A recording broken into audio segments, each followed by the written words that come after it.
Hi, welcome to Behind the Video. My name is Marisha Legan-Johnson, and we're sitting here with Sanmi Jinadu to talk about his new documentary.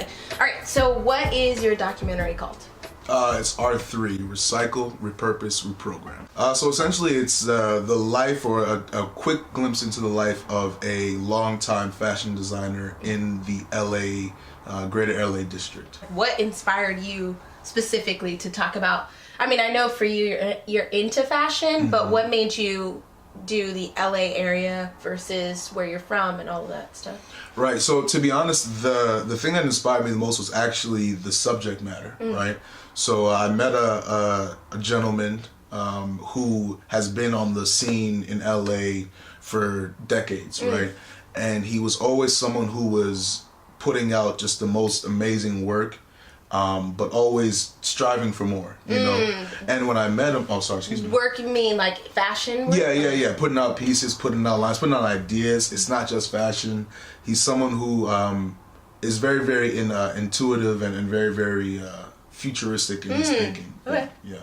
So when I met him, and we discussed, you know, just like, because like you said, I'm a lover of fashion. I'm a lover of just expressing yourself in any way possible. Nice.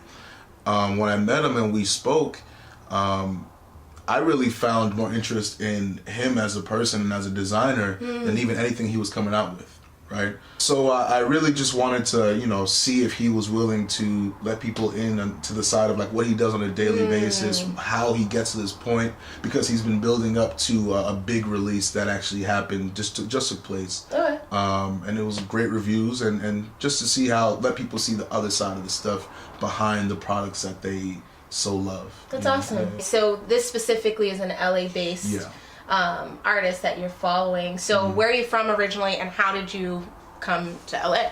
For sure. I'm originally from Jersey, South 732, shout out 908. Oh my gosh. You know, nah, listen, it's a part of me.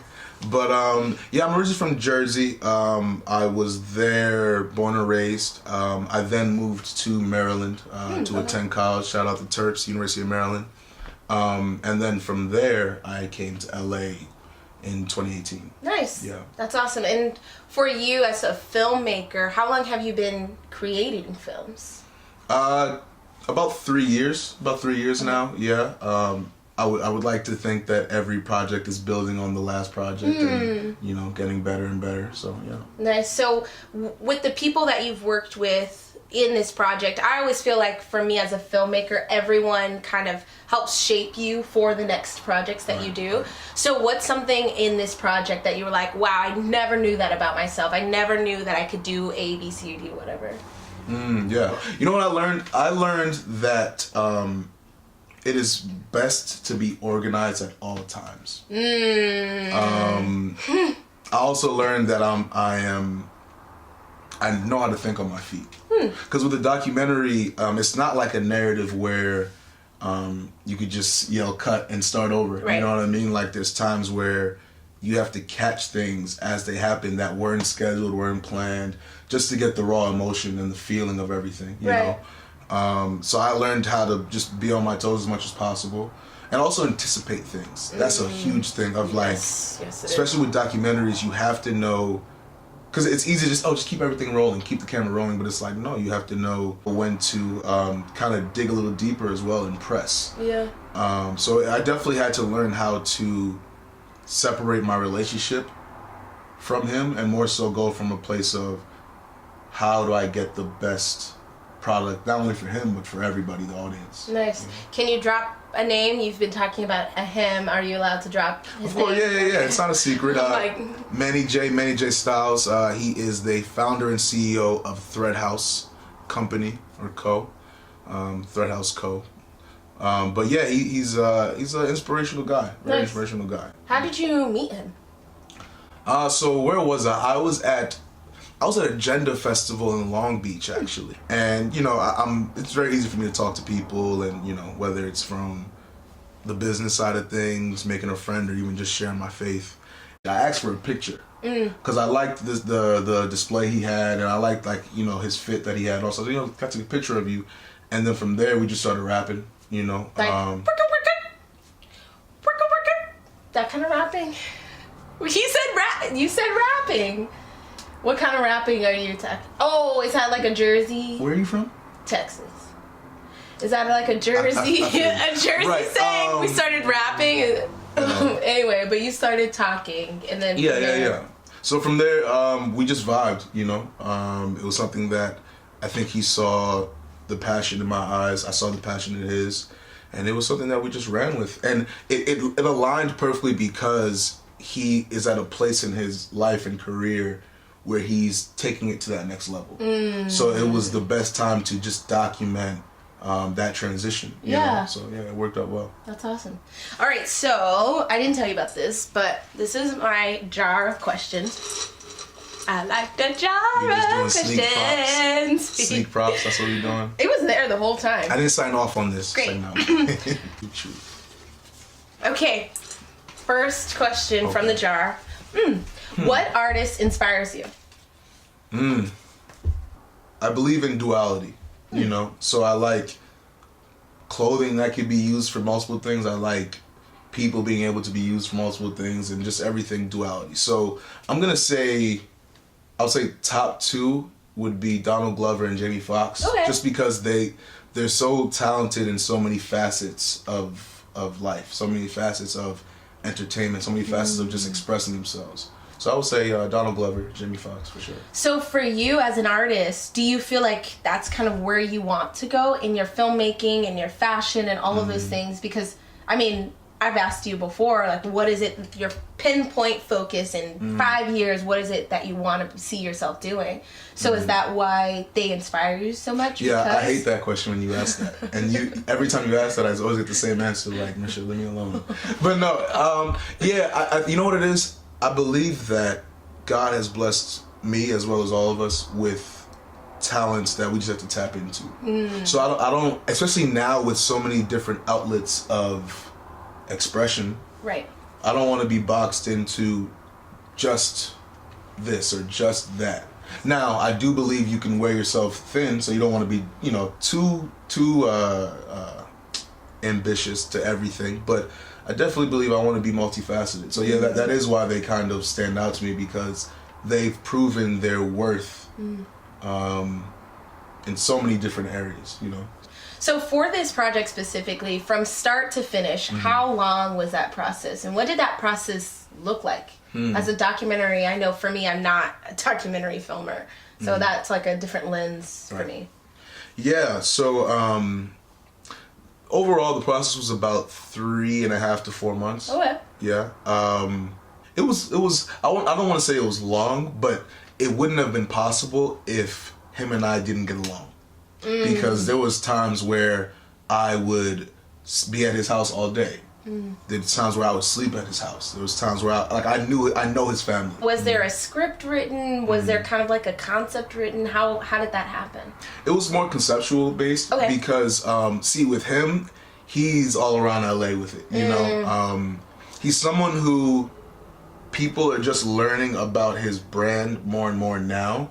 But in the fashion world, a lot of people in LA already know him. And it was such a great refresher to me of just to see, because I think in this generation we're so quick to be like, okay, well, I'm on now. Like, well, put me on. But it's like, nah, sometimes you have to be respected in your craft first by your peers before the world even realizes who you are. Very You know what I mean? So it was definitely a process of just like seeing his in and outs, his daily movements, how he conducts himself, how he even handles the people around him. It was definitely a blessing to see. Did you just like, oh, we're following him, let's set up the camera, or did you have like certain hours of the day that you wanted to film? Did you know exactly where you were gonna go? How did that work? So this was a story of a real life artist. Meaning that a lot of artists can't just drop everything and create. Right? Very true. We got bills to pay. We gotta make that money. You know what I mean? I feel it. So we scheduled the shooting because the way he lives his life is outside of his work. It's his love, it's his passion, it's his family, it's his company. You know. So I got all of that. I was able to see all that, and we would literally schedule it based off of, okay, when do you get off work? Are you available this day? Let's shoot, and let me just follow you around, because literally his day would consist of making runs, we would go to the factory, we'd go to the seamstress, we go to drop off this, pick up that. So it was kind of based off of his life outside of, paying the bills work. Nice. Okay, I like this portion because this is the 10 seconds or less portion. You are thinking, look at you, raise the budget. Okay. Okay, so you have 10 seconds. All right. Name your cast and crew. It might be kind of easy, but name your cast and crew. Of this project? Of this project. Okay. Ready? And go! Okay, so you had myself, of course. Then you had Sanmi. Then you had Sanmi Jinadu. Then you had Mr. Jinadu. Then you had Oluwa Give Him Peace. That's the new name. Figure it out. Then you had Sanmi as well. And time. Okay. Wait, but you didn't name the cast. And Manny J Styles. The you named everything else. Listen, you named yourself multiple times. Listen, I am a creator. So wait. I appreciate the people behind the camera, behind the scenes, editing, chopping, all that. So for you, it was like a one-man crew. Ooh, it was a one-man crew. It was. Now, I think it's so crucial to have those experiences now. Of course. Because I'm not always going to have a one-man crew, obviously. I was able to do this because my schedule permitted. Right. Because I was able to kind of set up things where I could do it, but not everybody could do that alongside me, right? Also, I trust myself. You know what I mean? And I'm meeting people out here who I could trust. Okay, you can do this, you can do that. She's sometimes one of them, but sometimes put your hand down. Yeah. So really, a lot of it was just him and I, and then the people that work for him. Another thing is like, you don't want a project. Your vision is key. Don't get me wrong. Right. But you don't want a project to only be shaped by your vision and your vision alone. Right. Yeah. The Bible says, "With much advice comes success." Right. With many advisors. So it's like, I loved what I was able to create based off of my vision and based off of his vision as well. But in the future, I would love to definitely collaborate more to where I'm not wearing so many hats, and that way things are able to get done faster, things are able to get done, or hopefully things are able to get done, just more smoothly. Yeah. Did you have like a quote or a saying, a Bible scripture that kind of like brought you through this project? Because I always have that one thing where I was like, I'm like, all right, I have to hold on to this. This is what's going to get me through. So for you, do you have any of those? Really, not just for this project, but just for my life. My go-to scripture is Acts 17, 26 to 28.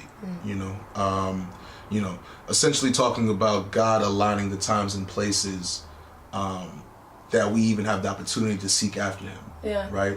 Because He's seeking after us, right? Yeah. And that always stuck with me because it's like you go through life trying to figure out what's the purpose of this and why did this happen, why did that happen. There'd be times when we were filming and I'll just be like, why did a truck pass by and cut off all my audio for 30 seconds of him saying some really deep, emotional, positive stuff? Right. Or and it's like, no, God is doing everything in your life at the time that it's happening, at the place that it's happening, just so that you'll seek after Him more and seek after His guidance. Right. So like that really helps me to like be at ease, because then it's like, everything that happens, this guy cuts me off, God's allowed it. He may not have done it, but He allowed it to happen. Yeah.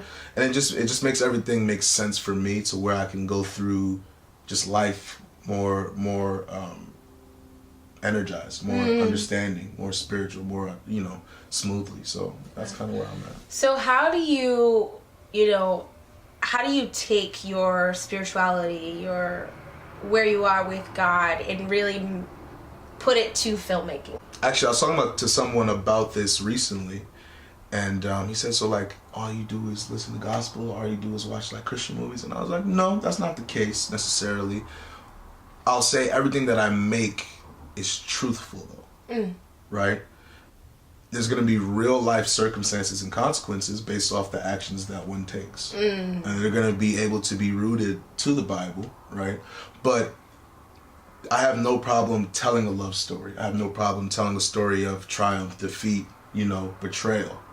But it's going to be rooted in reality. Right. Not this fairy tale sense of, not having any type of consequence or not having any type of of depth to what happens based off of our actions, right? Now, and I actually think that makes for better art, right? Because it allows the audience to relate with what's actually going on in front of them, right? And really just delve into what's going on around them in their real life, because now I didn't go to this movie just to be told a lie.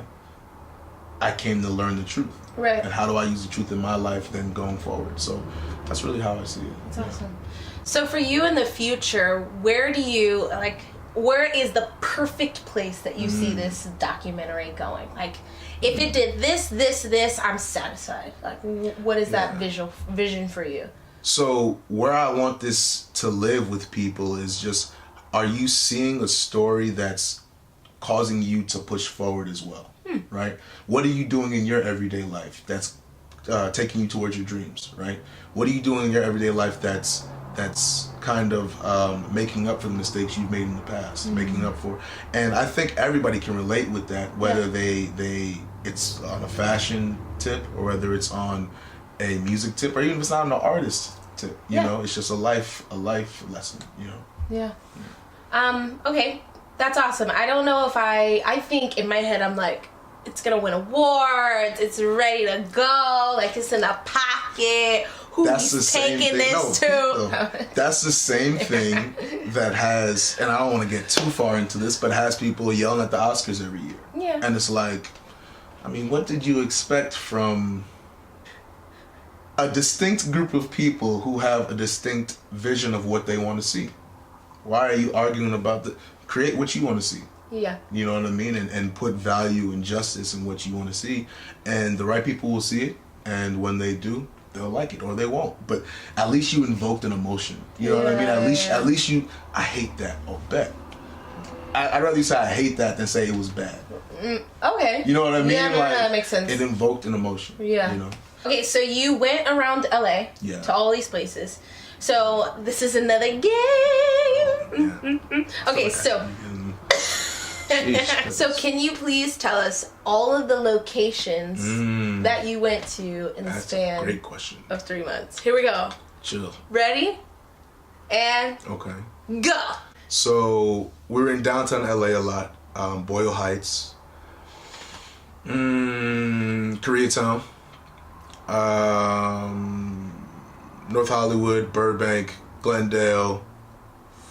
And I think that's time. Yeah, we traveled. You gotta go faster though. We're trying to hear all these places. Okay, so I still do want to hear all these places. Yeah. When I tell you, like, we went everywhere, like, he has his hands everywhere in LA, whether it's a seamstress here, a family that he's helping support there, a factory here, you know. So we moved around quite a bit. It made it fun. It made me, you know, because like I said, I'm not from here originally, you know. So it made me learn about the city more, learn about East LA, West LA, you know. And I loved it. I think, like I said, it couldn't be done if we didn't actually vibe with each other. Right. But it was worth it for sure. Yeah. So if you want to see LA create a documentary, straight up, or drive Uber. I don't know. Thank you so much for joining me to sit down and talk to filmmaker Sanmi about his new documentary. You can check out all of his links down in the caption below, and don't forget to like, comment, and subscribe so you can see a video, a behind the video every other week right here on this channel, Risha D Films. I will see you next time. Bye. Thread House Co. Shout out. And I had an answer in mind, and then I saw you, and then I was like, I'm not gonna answer.